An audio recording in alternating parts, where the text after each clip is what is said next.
우리 하나님의 말씀 보겠습니다. 성경 말씀 호세아서 9장 9절 10절 말씀 우리 합독하도록 하겠습니다.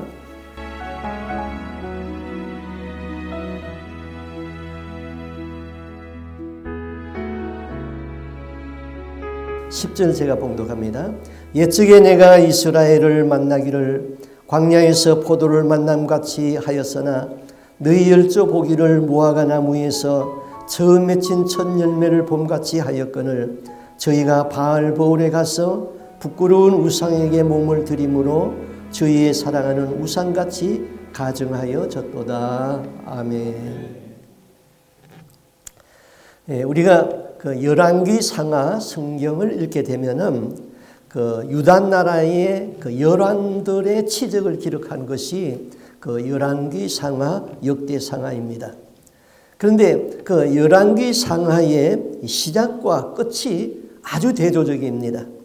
시작은 다윗이 세운 그 광대한 나라에서 또 솔로몬이 왕위를 계승하고 찬란한 아름다운 성전을 짓고 또 막강한 군사력과 경제력을 가지고 광활한 영토를 장악하고 세계를 제패했던 그런 나라로 출발합니다.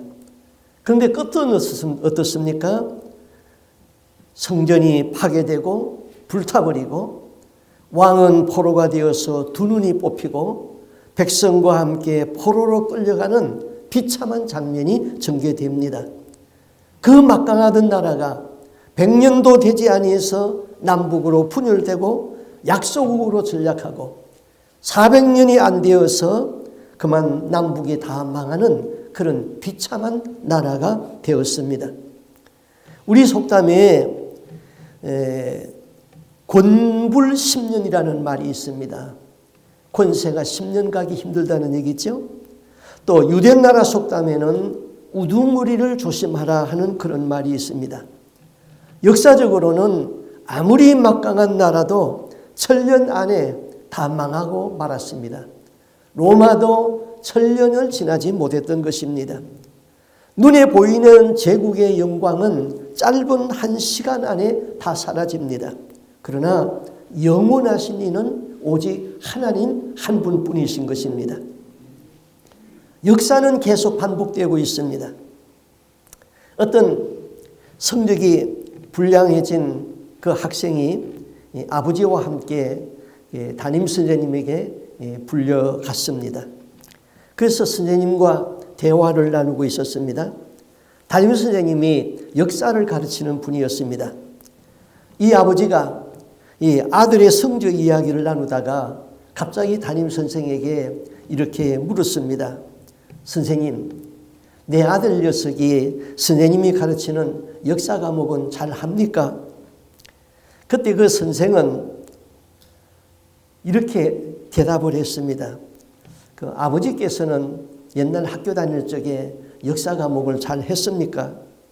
그러니까 이 아버지가 머리를 북적북적 꺾더니 저야 형편없었지요. 그러니까 이 담임 선생이 이렇게 대답을 했습니다. 역사는 반복되어지는 것입니다. 그랬습니다. 자, 예수님은 마지막 때에 심판을 이렇게 하겠다고 말씀했죠. 누가복음에 볼 것 같으면 노아의 때에 된 것과 같이 인자의 때에도 그러하리라. 노아가 방주에 들어가던 날까지 사람들이 먹고 마시고 장가가고 시집가더니 홍수가 나서 저희를 다 멸하였으며 또 롯의 때와 같으리니 사람들이 먹고 마시고 사고 팔고 심고 집을 짓더니 롯이 소돔에서 나가던 날에 하늘로부터 불과 유황이 비오듯 하여 저희를 멸하였느니라. 그리고 끝에 말이 중요합니다. 인자에 나타나는 날에도 이러하리라. 노아의 때에 역사의 갱신을 위하여서 물로 심판하시는 그 하나님, 롯의 때에 더러운 역사, 부끄러운 역사, 인간의 인간됨을 버리고 짐승으로 돌아간 버러지 같은 인생은 썰어버려서 역사를 정화시키던 그때에 그 하나님은 지금도 역사를 지켜보면서 역사 심판의 방망이를 들고 언제 이 방망이를 칠 것인가 기다리고 있는 것이지요. 노아의 때에 된 것과 같이, 롯의 때에 된 것과 같이 인자에 나타나는 때에도 그러하리라. 역사는 반복되어지는 것입니다. 역사 심판의 디데이에는 그때나 지금이나 죄성은 똑같다는 것이지요. 죄 때문에 세상이 심판을 받는다는 겁니다. 역사는 반복하고 있습니다. 옛날에 일어났던 일이 지금에 또 일어나고 있습니다.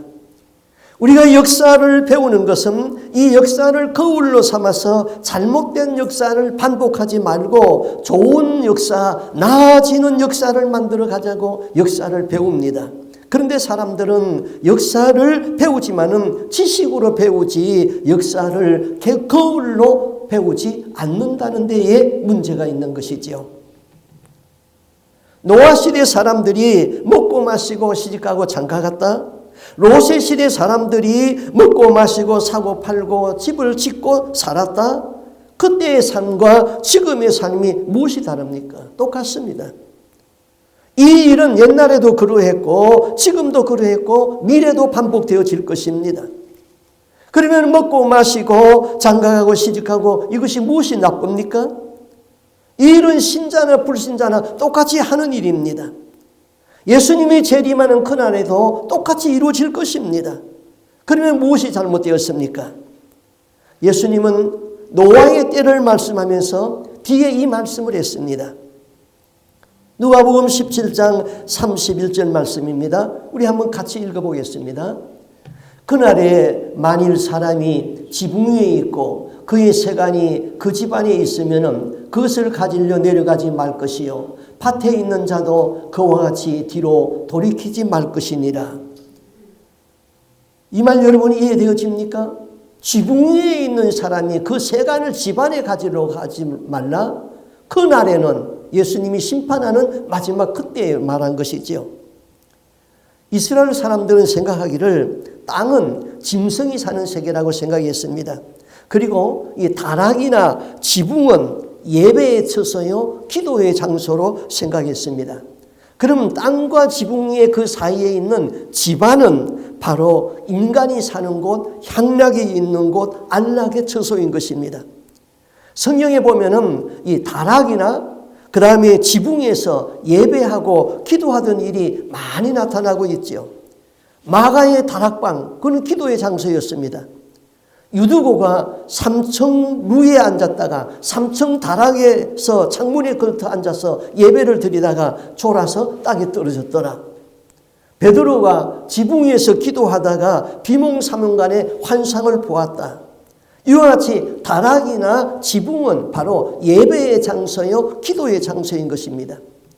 이에 비하여서 집안은 살림이 있고 연락하는 장소요 먹고 마시고 장가가고 시집가는 장소입니다. 우리에게 무엇을 깨우쳐주는 말씀입니까?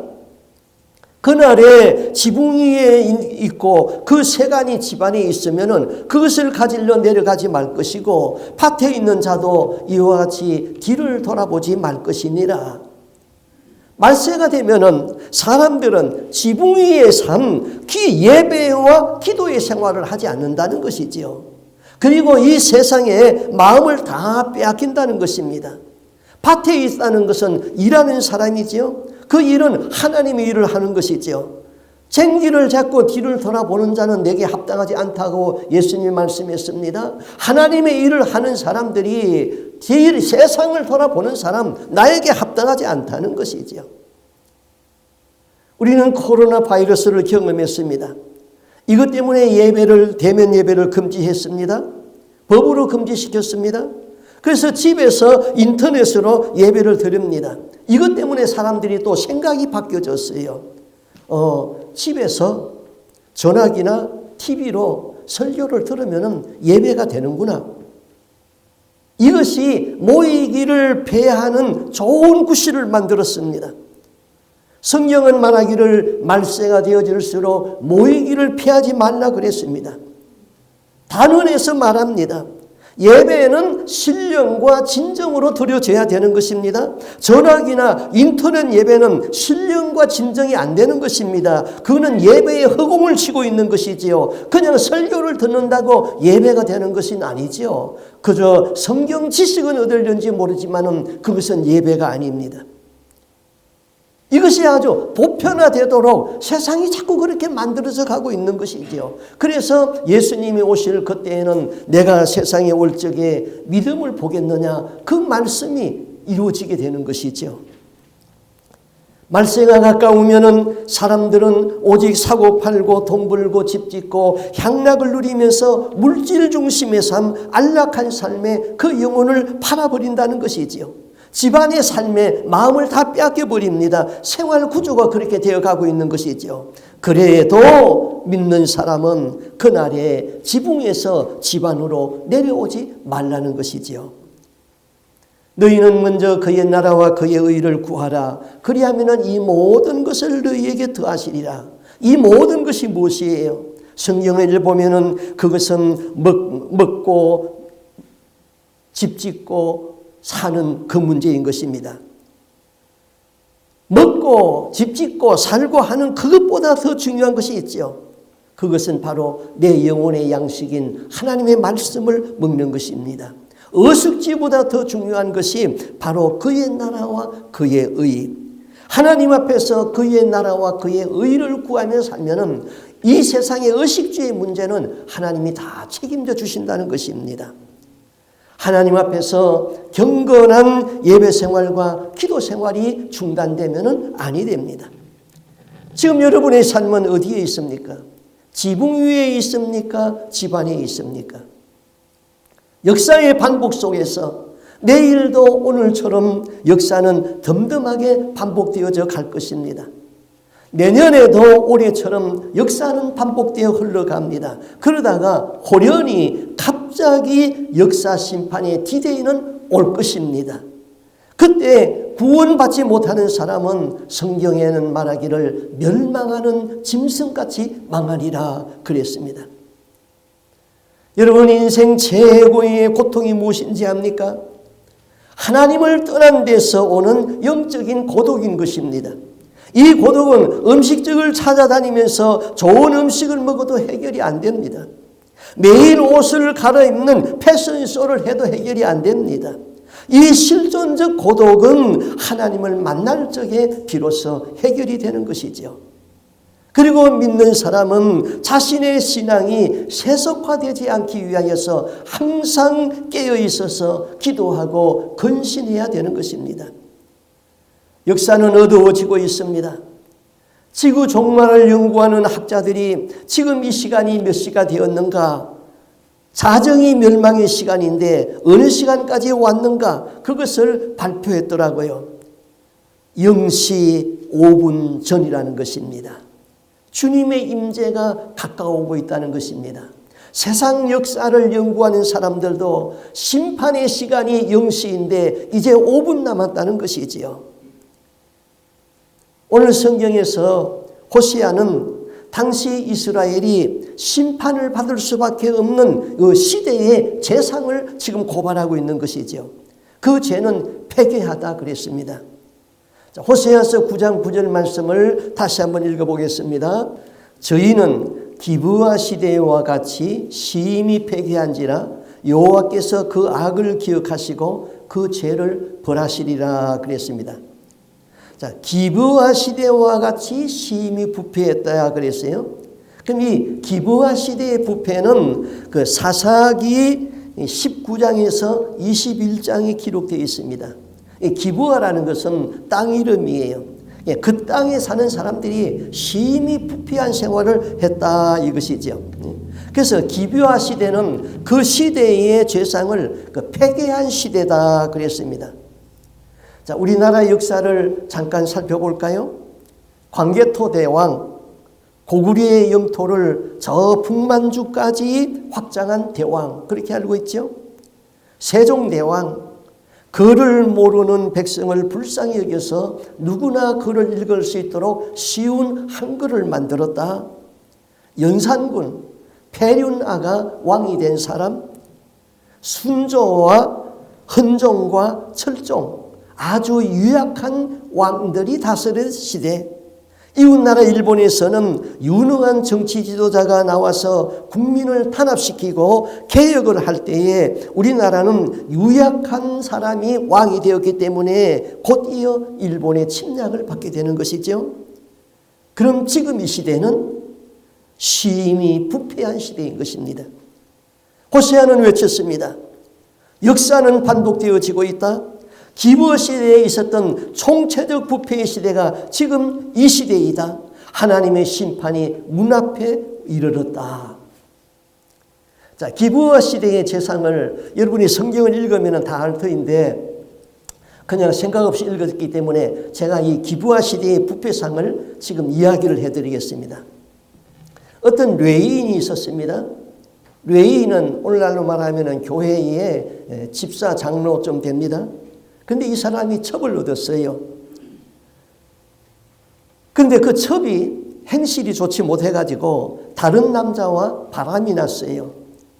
그래서 그 첩은 바람잡이 남자와 살다가 또 별로 재미가 없었는지 헤어졌어요. 그런데 메뚜기도 낯짝이 있다고 자기 남편에게 돌아오기가 미안한지 집으로 오지 아니하고 친정으로 갔습니다. 그런데 첩이 친정으로 가서 넉 달이 지나도 돌아오지 않으니까 남편이 종과 함께 나귀 2匹를 가지고 그 처갓집으로 가서 자기 첩을 데리러 갔습니다. 처갓집에서 장인 장모의 풍성한 사랑을 받고 이제 그 아내를 데리고 그 아내를 용서하고 이제 집으로 데리고 옵니다. 그런데 예루살렘까지 왔어요. 근데 그 당시 예루살렘은 이스라엘 나라가 아니고 여부스 족속이 살고 있었습니다. 그래서 이 레위 사람은 자기 형제의 지파, 자기 나라 고국의 사람들한테 가서 하룻밤을 자고 가야 되겠는데 어디로 갈까 하고 길에서 서성이고 있었습니다. 그런데 마침 베냐민 지파 자기 나라 족속의 사람의 노인을 만났습니다. 그래서 노인을 만나서 그 집에 들어가서 하룻밤을 지나게 되었습니다. 그런데 그날 밤에 문제가 생겼습니다. 이 비유절 잡배들이 노인의 집에 들어와 가지고 행패를 부렸어요. 오늘 이 집에 들어온 남자 내놔. 우리가 그와 함께 성관계를 갖겠다. 이 동네 잡배들이 레위인에게 남색을 하겠다는 거예요. 동성애를 하겠다는 것입니다. 소돔 고모라가 동성애 때문에 망했지요. 폼페이가 음란으로 망했습니다. 로마도 음란으로 망했습니다. 은혜 시대에 이제 망하기 직전에는 이 성적인 타락이 있는 것입니다. 우리가 사는 이 시대가 심판의 시대의 말기에 들어왔습니다. 미국의 징병모집관이 지원자들을 심사하는 과정에서 동성애 연애를 묻지 못하게 되어 있습니다. 묻지도 말고 대답하지도 말라. 징병관에게 내린 지침인 것입니다.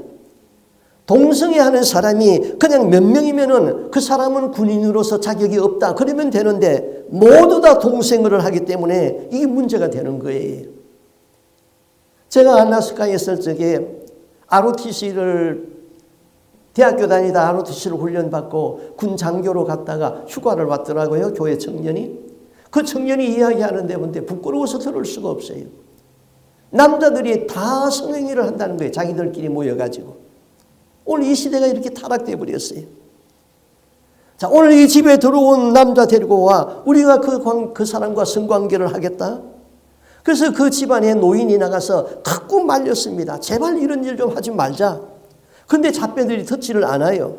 그러니까 손님이 된 그 레위인이 나가가지고 악당들과 흥정을 했어요. 나 대신 내 첩을 내어주면 안 되나? 그래서 첩을 잡배들에게 내어주었어요. 잡배들은 밤새도록 레위인의 첩과 윤관을 하고 새벽에 돌려보냈습니다. 첩이 새벽에 집에 돌아와서 그만 탈진해가지고 문고리를 붙잡고는 죽었습니다. 아침에 자기 남편이 나가보니까 첩이 문 앞에 엎드려져 있습니다. 그래서 어서 일어나서 안으로 들어가자고 깨우니까 이미 죽었어요. 그래서 이 레위인은 화가 났어요. 분통이 터졌어요. 그 시체를 가져다가 12토막을 냈습니다. 그리고 한 토막씩 포장을 해가지고 이스라엘 12지파에 보냈습니다. 여러분, 이게 보통 사람이 할 짓입니까? 어떻게 그 시체를 그렇게 토막을 내가지고 사람을 시켜가지고 각 지파에다 다 보냅니까? 그 시체 토막을 받아본 이스라엘 사람들은 이런 회개망측한 일이 어디 있나 해가지고는 백성들이 일제히 미스바에 모여서 일의 자초지정을 알았습니다. 레위인의 일의 전말을 다 이야기했습니다.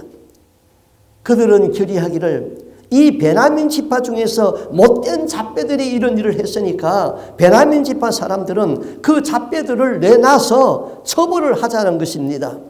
그런데 베냐민 지파 사람들이 그 요구를 듣고 무슨 깡패의리가 생겼는지 그 잡배들을 못 내주겠다고 버텼습니다. 결국 어떻게 됩니까? 이스라엘의 12지파 중에서 11지파가 단합을 하고 베냐민 지파하고 전쟁이 붙었어요. 베냐민 지파가 망할 수밖에 없죠. 다 남자들은 다 죽고 400명만 남았습니다. 이제 베냐민 지파 사람들은 결혼도 하지 못하게 되어버렸습니다. 그런데 화가 난 이스라엘 백성들은 하나님에게 맹세를 하기를 우리는 베냐민 지파 사람들에게 여자를 주지 않겠다. 아주 씨족을 말려버리겠다는 것입니다. 결혼을 못하게 한 거예요. 그것을 하나님의 이름으로 맹세를 했어요. 그리고 나서 후회를 하죠. 한 지파가 망하게 되니까. 그래서 베냐민 지파 사람들에게 은지를 주가지고 처녀를 도둑질해 가라. 그때부터 처녀 도둑질이 생겼어요. 자, 이걸 보세요. 처음부터 악으로 시작되잖아요. 전부 잿덩어리잖아요.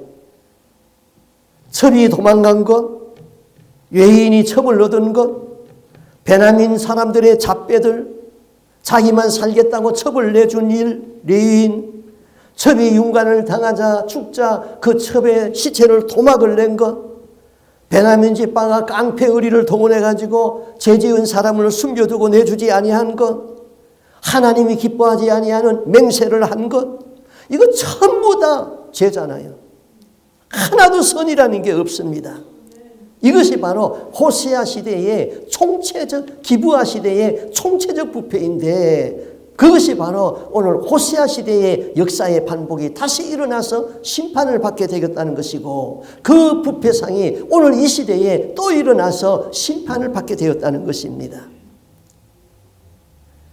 저희는 기브아 시대와 같이 심히 패괴한지라 여호와께서 그 악을 기억하시고 그 죄를 벌하시리라.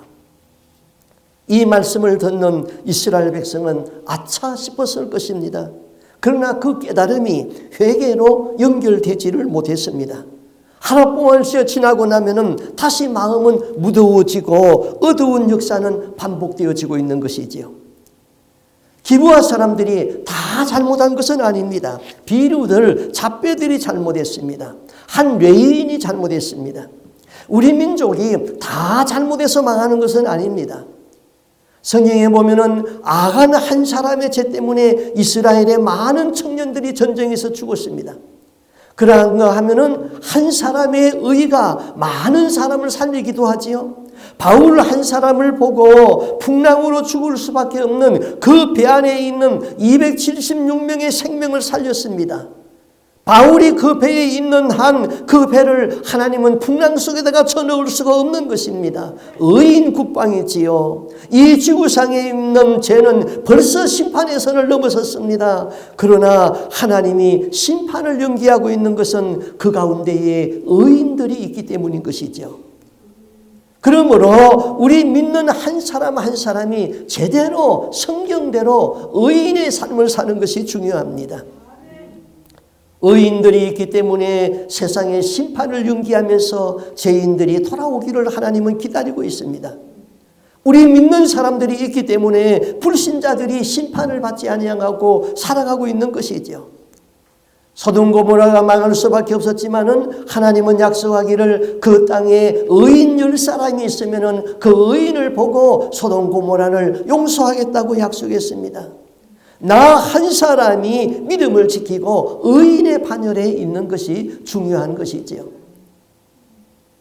그래서 저는 이 미국을 위하여서 늘 기도할 적에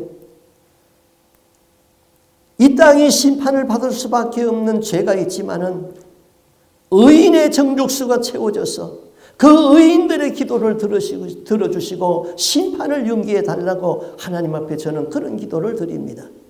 그리고 나 하나가 의인의 반열에 들어가서 기도할 수 있게 해달라고 자성하면서 기도합니다.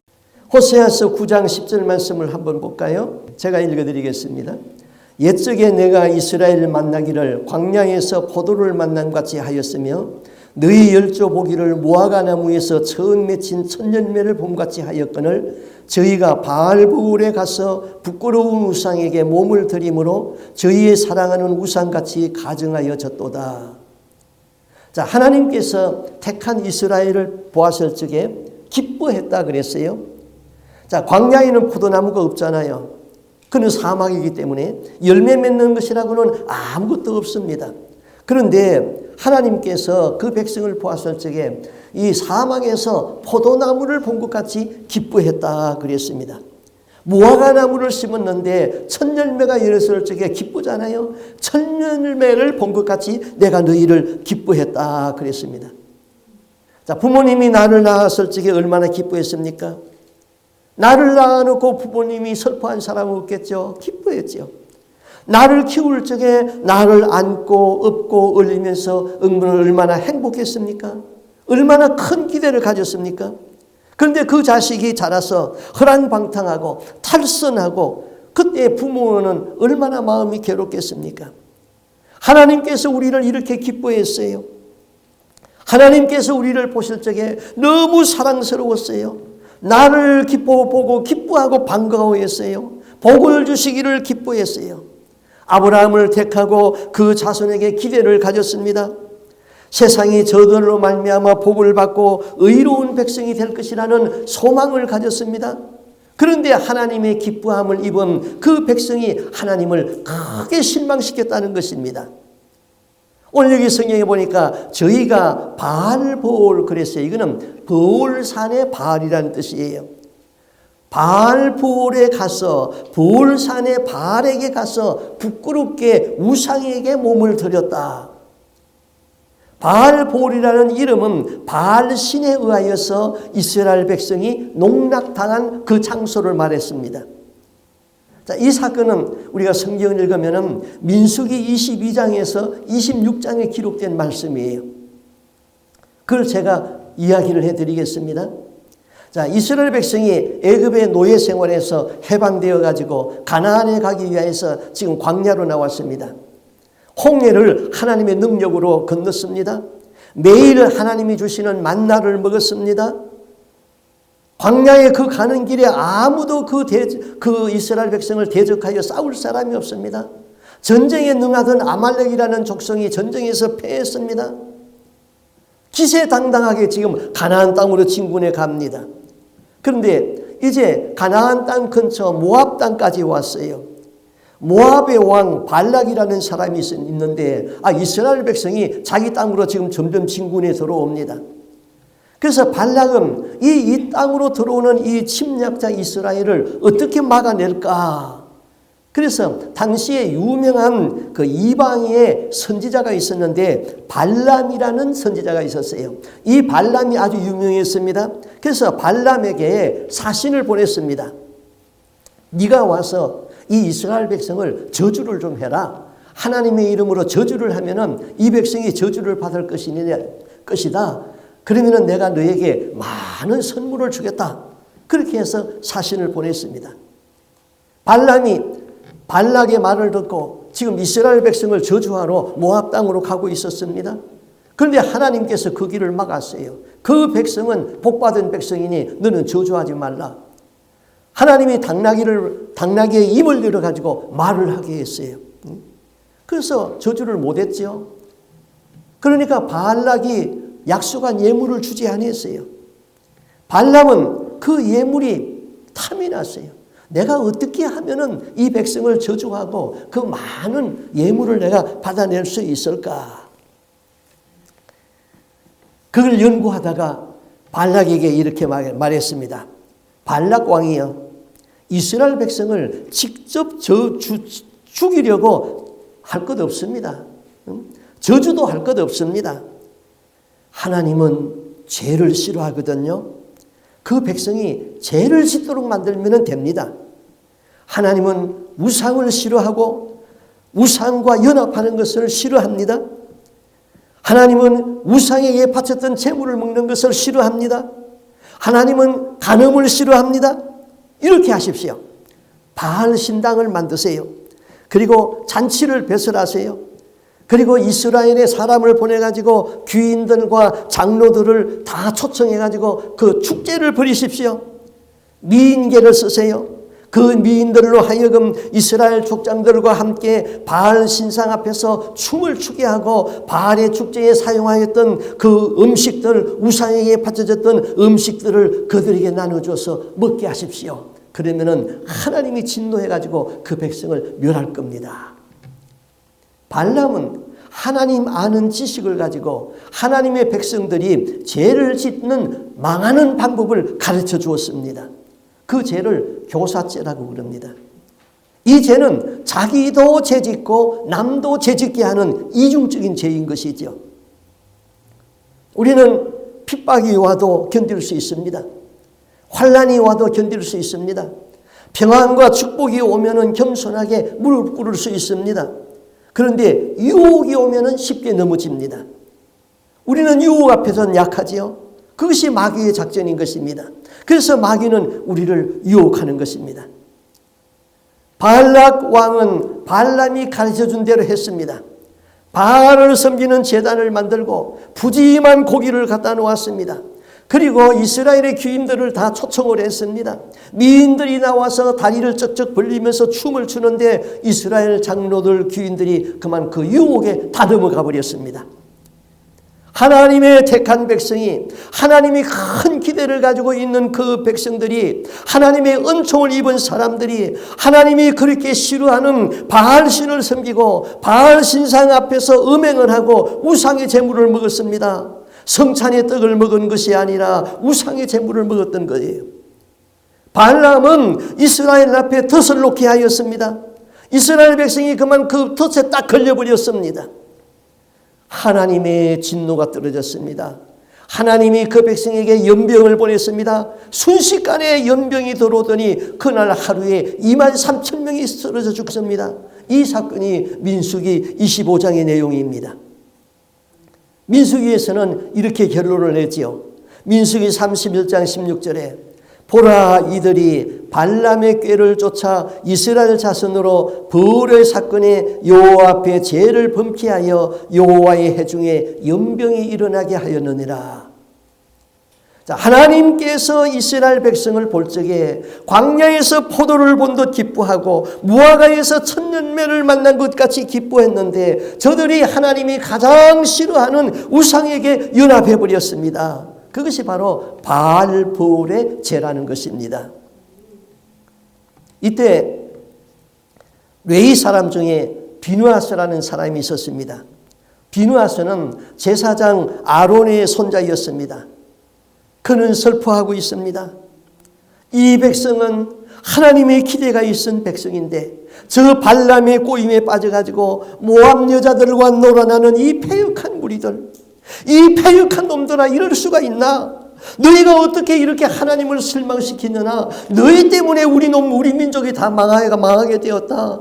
하나님, 이럴 수는 없습니다. 그는 울면서 분통의 의분이 일어났습니다. 그때 한쪽에서는 연병으로 막 사람이 쓰러지는 것을 보면서도 한 모압 여자와 이스라엘의 남자가 어울려서 간음을 행한으로 텐트 안으로 들어가는 것을 보고 비누아스는 분이 나서 견딜 수가 없습니다. 그래서 그는 창을 들고 가더니 두 남녀가 음행하는 두 남녀를 창으로 그냥 꿰뚫러 죽여버렸습니다. 그 후 비누아스는 모압 족속을 치고 발락이라는 사람을 잡아 죽였습니다. 발람도 죽였습니다. 그때 하나님의 진노가 멈춰졌습니다. 그리고 하나님이 이렇게 약속하는 것입니다. 민수기 25장 11절 제사장 아론의 손자 엘르아셀의 아들 비누아스가 나의 질투심으로 질투하여 이스라엘 자손 중에서 나의 노를 돌이켜 나의 질투심으로 그것을 진멸하지 않게 하였도다. 하나님은 비누아스에게 소망을 두었습니다. 죄를 미워하는 비누하스 같은 사람도 있구나. 이 민족이 다 나를 배신한 것이 아니구나. 아직도 내가 기대할 만한 사람이 있구나. 하나님은 비누하스에게 소망을 두고 이스라엘을 다 죽이지 아니하고 남겨두시기로 작정했습니다. 그리고 비누하스의 자손에게 제사장의 직분의 축복을 언약을 했습니다. 그것이 민수기 25장 12절 13절 말씀입니다. 내가 비누하스에게 나의 평화의 언약을 주리니 그와 그 후손에게 영원한 제사장 직분의 언약이라. 비누하스가 하나님을 사랑하는 그 마음, 하나님의 의의 마음이 있기 때문에 하나님은 그 자손들에게 제사장이라는 거룩한 직분을 약속했던 것입니다. 이 땅에 있는 모든 성도들은 영적인 비누하스가 되어야 됩니다. 이렇게 살면은 안 되는데 하는 비누하스 같은 마음이 있어야 됩니다. 목사의 직분이나 장로의 직분은 헌신자에게 주는 언약의 직분인 것입니다. 이 직분은 나영뽕해서 얻는 직분이 아닙니다. 잠언서에 보면은 충성된 사자는 그 주인의 마음을 시원하게 한다고 그랬습니다. 하나님을 시원하게 하는 그 충성된 사람들이 있어야 되는 것이죠. 바닷물은 썩지 않잖아요. 바닷물에는 소금기 염분이 2.7% 있습니다. 염분이 2.7%만 있어도 그 바닷물은 썩지 않습니다. 교회 성장학에서 이런 말이 있습니다. 10%의 교인을 헌신하고 가르치면 가능성이 있다. 80%는 그냥 따라간다. 10%는 아무 일도 시키지 말고 아무 말도 하지 말라. 그들을 강요하면 반발한다. 딱 맞는 말이에요. 교회 성장학에서 얼마나 많은 통계를 내가지고 이런 말을 했겠어요? 10%의 교인만 헌신시키면 그 사람들이 교회를 끌고 간다. 80%는 그냥 따라가는 사람들이다. 나머지 10%는 강요하면 반발하는 사람이다. 여러분은 헌신자의 반열에 있는 10%의 교인이 되시기를 바랍니다. 성수주일하고 11조 생활하고 기도 생활하고 배우는 데 열심히 참석하고 날마다 깨어있는 삶, 그 사람들이 마지막에 구원받아 천국에 들어갈 사람입니다. 아직도 내가 살아있는 것은 하나님이 살려주시기 때문입니다. 아직도 하나님께서 나를 데리고 가지 아니하고 살려두시는 것은 남아있는 사명이 있기 때문입니다. 지금 내 이대로 하나님이 내 영혼을 불러가면은 하나님 나라에서 받을 상급이 없기 때문에 선한 일을 좀 더 하고 오라고 이 땅에 살려두신 것입니다. 오늘 저녁에 내 생명을 불러가면은 회개가 덜 되었기 때문에 천국문에 들어갈 수 없기 때문에 회개하라고 살려두신 것입니다. 이것을 꼭 기억해야 돼요. 왜 하나님이 오늘 나를 살게 했는가? 오늘 저녁에 당신의 생명을 불러가면 천국에 들어갈 자신이 있습니까? 아니다. 너에게는 아직도 회개할 죄가 남아있다. 그걸 회개하고 천국에 들어오라고 살려두고 있는 거예요. 오늘 내 생명을 불러가면 네가 하나님의 나라에는 들어온다 할지라도 하늘에서 받을 상급이 전혀 없다. 이 세상에서 선한 일 좀 하고 오라는 것입니다. 여러분, 하나님에 대한 사랑은 죄를 극복합니다. 죄가 하나님의 사랑을 막지 못합니다. 죄 안 짓는 방법은 하나님을 열심히 사랑하는 것이지요. 초원에서 맹수들은 어미에 떨어진 새끼는 사정없이 공격합니다. 마찬가지로 하나님으로부터 분리되는 순간부터 인간은 사탄의 전술에 걸려들게 되어 있는 것입니다. 죄가 있는 곳에서는 하나님의 진노가 따릅니다. 하박국 1장 13절에 주께서는 눈이 정결함으로 악을 참아 보지 못한다 그랬습니다. 죄가 무섭습니다. 죄를 지으면 발을 편히 뻗고 잘 수가 없습니다. 죄 짓기 전에는 죄가 나를 유혹합니다. 죄는 아름다운 옷과 화려한 화장을 하고 나타납니다. 그래서 죄를 짓습니다. 그런데 죄를 짓고 나면은 이제 그 죄가 나를 죽이기 시작합니다. 단번에 죽이지 아니하고 일생 동안 고통을 주면서 나를 죽여갑니다. 그래서 죄가 무서운 거예요. 죄는 우리의 영혼에 침투합니다. 그래서 성경은 죄라는 문제를 무섭게 다루고 있는 것이지요. 여러분, 항상 하나님의 사랑에 뜨거워서 죄가 침범하지 못하게 하고 하나님의 사랑에서 오는 헌신자로 살 수 있기를 주님의 이름으로 부탁드립니다. 아멘. 기도하겠습니다. 우리 하나님 아버지, 역사의 디데이 심판의 날이 가까워오고 있습니다. 소돔 고모라는 죄로 인하여서 망할 수밖에 없었지만은 하나님은 그 땅을 보면서 그 땅에 의인 10사람이 있어도 그 의인들을 보고 그 땅을 용서하시겠다고 말씀했습니다. 이 땅이 죄로 관영한 시대이지만은 이 땅의 의인들은 아직도 살아 있습니다. 우리가 의인의 반열에 들어가게 하여 주옵시고 이 땅에 의인의 정족수가 채워져서 세계의 제장나라의 사명을 끝까지 감당할 수 있는 나라가 되게 하여 주시옵소서. 하나님 사랑하는 그 사랑이 죄를 막을 수 있으니 하나님을 목숨 다하여 사랑할 수 있도록 도와주시옵소서. 오늘도 하나님이 내 생명을 이 땅에 살려두시는 것은 나를 통하여서 이루시고자 하시는 하나님의 의가 있기 때문에 그것을 기대하고 오늘도 나를 살려두시는 것을 알게 하여 주옵소서. 오늘 하나님이 내 생명을 불러가면은 나의 죄 때문에 너는 천국에 들어올 수 없기 때문에 죄를 회개하고 천국에 들어오라고 오늘도 내 생명을 연장하는 것을 깨닫게 하여 주옵소서. 하나님 아버지, 지금 내 생명을 불러가면은 겨우 하나님의 나라에는 들어갈 수 있다 하지만은 하나님의 나라에서 받을 상급이 없기 때문에 이 땅 위에서 선한 일 좀 하고 오라고 내 생명을 이 땅에 남겨둔 것을 깨닫게 하여 주시옵소서. 여기에 있는 우리 모든 성도들은 하나님 앞에 충성을 다할 수 있도록 도우시고 목숨 다하여 사랑할 수 있도록 도와주시고 항상 경성하여 깨닫고 살다가 역사의 심판의 그날이 올 때에 우리 다 들림받을 수 있는 하나님의 백성 되게 하여 주옵소서. 이 모든 말씀 주 예수 그리스도 이름으로 기도하옵나이다. 아멘.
주님 다시 오시나니